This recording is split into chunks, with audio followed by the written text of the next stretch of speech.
Assalamualaikum warahmatullahi wabarakatuh. Di era sekarang, zakat dan jaminan sosial sama-sama memegang peranan sosial. Namun manakah sebenarnya yang paling efektif dalam mengentaskan kemiskinan? Zakat adalah amal wajib, sedangkan jaminan sosial adalah iuran wajib yang direncanakan untuk menghadapi resiko tertentu. Sebagai lembaga amal, zakat bukanlah lembaga berbasis anggota. Berbeda dengan sistem jaminan sosial yang manfaatnya untuk kepentingan anggota sistem itu sendiri, sebagai perlindungan terhadap resiko sosial umum seperti kecacatan, pensiun, dan lain sebagainya.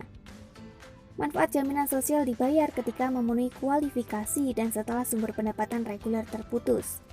Sedangkan zakat didistribusikan berdasar kebutuhan untuk menambah pendapatan bagi mereka yang hidup di bawah standar. Alih-alih seperti zakat yang menekankan tanggung jawab individu, terutama orang kaya dalam konteks solidaritas, jaminan sosial lebih berdasarkan kontribusi individu terhadap sistem selama masa kerja mereka. Masalah yang muncul kemudian, skema ini tidak memberikan manfaat kepada orang yang belum pernah bekerja atau mungkin cacat sebelum masuk ke dunia kerja. Karena jaminan sosial disesuaikan berdasar iuran yang terkait dengan pendapatan. Yang berpenghasilan rendah cenderung menikmati manfaat lebih rendah dibanding mereka dengan penghasilan tinggi mampu menarik manfaat lebih lama, pastinya juga lebih tinggi.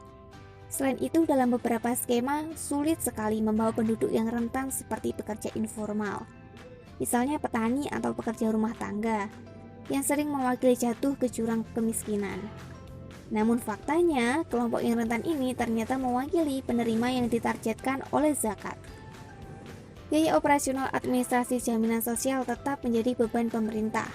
Sementara pemerintah tidak menanggung biaya terkait penyelenggaraan zakat, karena 1/8 dari hasil zakat digunakan untuk menutupi biaya tersebut. Dari aspek ini jelas orang menganggap sistem zakat sebagai sistem yang mandiri dibandingkan sistem yang bergantung seperti jaminan sosial. Jadi mana yang lebih efektif? Jika dilihat dari biaya operasional dan kebermanfaatannya, zakat lebih unggul karena jelas tertarget pada kemiskinan dan tidak bergantung pada pemerintah, meskipun beberapa negara tetap mengaturnya. Namun semua juga tetap tergantung berapa jumlah dana zakat dalam menyumbang PDB nasional. Bagaimana distribusinya, apakah hanya konsumtif atau juga produktif? Bagaimanapun negara Indonesia adalah multi religi.